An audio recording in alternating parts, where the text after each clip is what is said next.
দর্শক এখানে দেখতে পাচ্ছেন লিখন ভাই অভিজ্ঞ শিকারী, তিনি এখানে ব্রিগেড মাছ ধরার জন্য আলাদা একটা টোপ তৈরি করছে। লিখন ভাই কি দেওয়া আছে এখানে?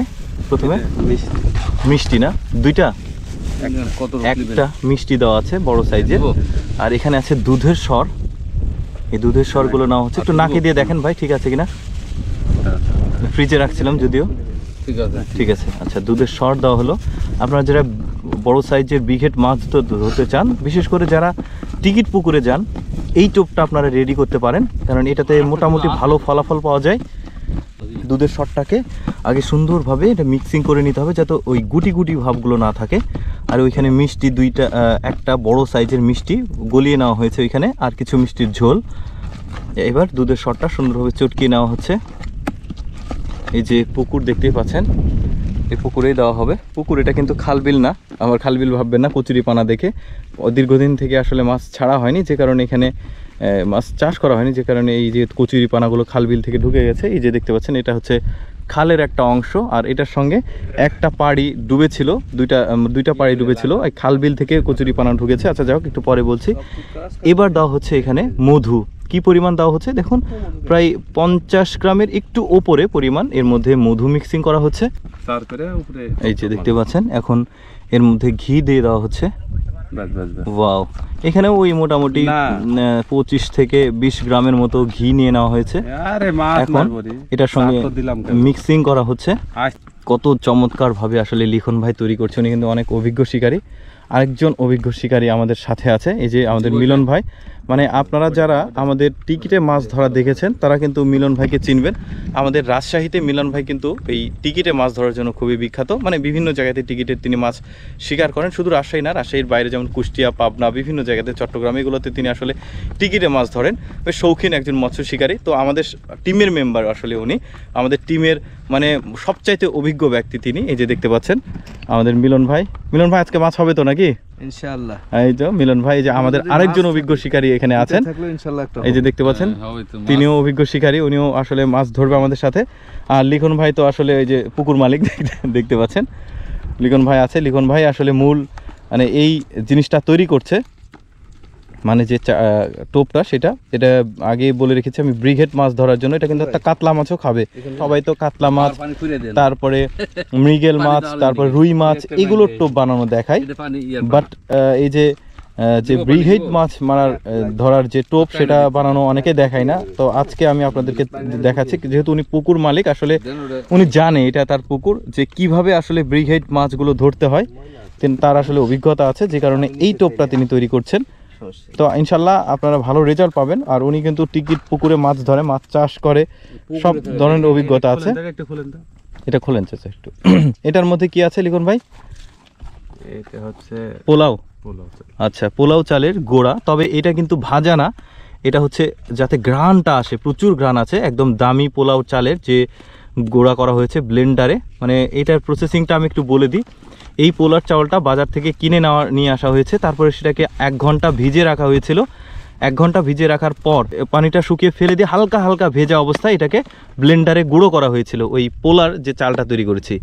এবার এটার মধ্যে নারকেলের খোল দেওয়া হচ্ছে, দেখতে পাচ্ছেন। আসলে অনেক ঝামেলার, নারকেলের খোল কিন্তু এটা ভাজা হয়েছে। এই যে দেখুন উপরে লেখা আছে, ভাই একটু দেখান তো এইদিকে।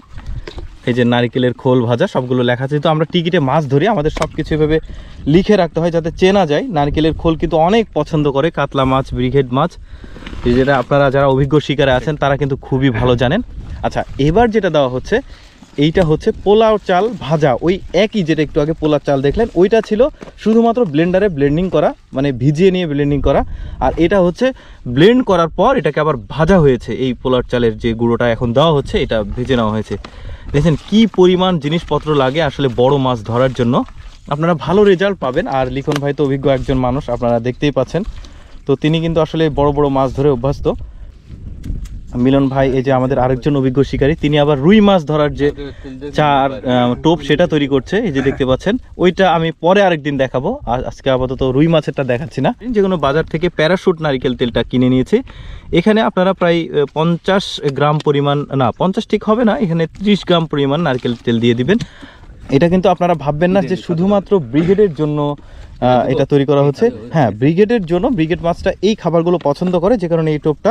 পাশাপাশি কাতলা মাছ যদি থাকে তাহলে অবশ্যই ভুল করে হলেও একবার মুখ দিতে হবে। এই যে দেখতে পাচ্ছেন, এগুলো দেওয়া হচ্ছে ছোলার ছাতু, মানে বুট বা ছোলা। এই বুটগুলো আমরা বাজার থেকে কিনে নিয়ে এসেছিলাম, কিনে নিয়ে এসে এটাকে ভেজেছিলাম। মানে যারা ওই ভাজা বিক্রি করে, যে 12 ভাজা স্কুল কলেজের সামনে, তো ওদের কাছ থেকে ছোলা ভেজে নিয়েছিলাম। 3 কেজি তাদেরকে ছোলা কিনে দিয়েছিলাম। তারপরে ওই ছোলাটা ওরা ভেজেছিল, ভেজে আমাদেরকে ছোলা ভাজাটা দিয়েছিল। মানে খোসাটা তুলে ফেলতে হবে, কিন্তু খোসা তোলার পর এটা ব্লেন্ড করে একদম সুন্দরভাবে গুঁড়ো করে নিয়েছে। আপনারা চাইলে ছাতু যেখানে ভাঙায় ওখানে ভাঙিয়ে নিতে পারেন। তো এটা হচ্ছে ওই ছোলার ছাতু, দেখতে পাচ্ছেন প্রায় ওই 100 গ্রামের একটু কম পরিমাণ এখানে দেওয়া হচ্ছে। আমাদের টোপ রেডি হয়েছে, এবার এটাকে সুন্দরভাবে মিক্সিং করতে হবে। এখন তিনি কিন্তু সুন্দরভাবে 2 হাতের যে আঙুলের ফাঁক রয়েছে সেখানে দিয়ে এটাকে গুঁড়ো করে ফেলছে। যারা অভিজ্ঞ শিকারী আছে তারা কিন্তু খুব ভালো জানে যে এই ধরনের টোপের কার্যকারিতা কতটা প্রবল, তারা কিন্তু ভালো জানে।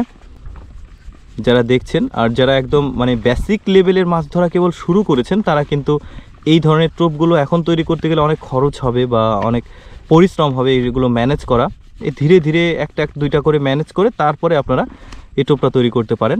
কারণ একসঙ্গে তৈরি করতে গেলে কিন্তু অনেক খরচ হয়ে যাবে, অনেক প্রেশার পড়বে। যেহেতু আমরা দীর্ঘদিন থেকে মাছ ধরছি, যে কারণে আমাদের সব কিছু টুকটাক করে ম্যানেজ করা হয়ে গেছে। এই যে দেখতে পাচ্ছেন এই মুহূর্তে ছাতুগুলো সুন্দরভাবে কিন্তু মিহি মিহি অনেকটা সময়, প্রায় 30 মিনিট ধরে লিখন ভাই ছাতুগুলো 2 হাত দিয়ে মিহি মিহি করেছে। মানে গুটলি যেগুলো ছিল গোটা গোটা, ওগুলোকে ভেঙে ভেঙে সুন্দরভাবে 2 হাত দিয়ে গলিয়েছে। এবার এটার সঙ্গে 80 গ্রামের মতো এখানে পিঁপড়ার ডিম মিক্স করেছে লিখন ভাই। এই যে দেখতে পাচ্ছেন, বেশ চমৎকার, কিন্তু কালারটাও খুব সুন্দর লাগছে দেখতে। ডিম আমরা 80 গ্রামের মতো মিশিয়েছি, আপনারা 100 গ্রাম মতো মিশাবেন।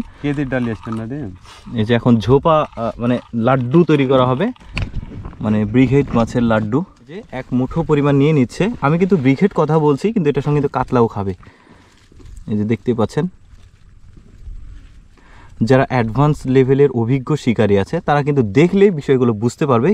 এই যে দেখতে পাচ্ছেন লাড্ডুটা তৈরি হয়ে গেছে। এখন উপর দিয়ে হালকা নারকেলের তেলের ল্যাপিং দেওয়া হচ্ছে, হালকা, খুব বেশি না। এখন আপনারা চাইলে মুখ চারগুলো দিতে পারেন, উপরে হালকা একটু মুখ চার দিতে পারবে, আর না হলে নাই। টিকিট পুকুরে গেলে হালকা মুখ চা দিতে হয়। যে লিখন ভাই অভিজ্ঞ শিকারী সুন্দর একটা লাড্ডু তৈরি করেছে, বেশ চমৎকার। আমরা দেখালাম যে কিভাবে আপনারা ব্রিগেড এবং কাতলা মাছের লাড্ডু তৈরি করবেন, কি কি উপাদানগুলো দিয়ে তৈরি করবেন, সবগুলো কি কি পরিমাণ সেগুলো ব্যবহার করবেন, সবগুলোই আমরা দেখিয়েছি।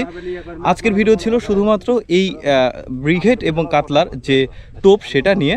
কেমন লাগলো ভিডিওটা অবশ্যই কমেন্ট করে জানাবেন। আর এইরকম মাছ ধরার টেকনিক ভিডিও এরকম নিয়মিত দেখতে অবশ্যই আমাদের লেটস ফিশিং ইউটিউব চ্যানেলটি সাবস্ক্রাইব করবেন। আর যদি ফেসবুক থেকে দেখেন, লেটস ফিশিং ফেসবুক পেজটি ফলো রাখবেন।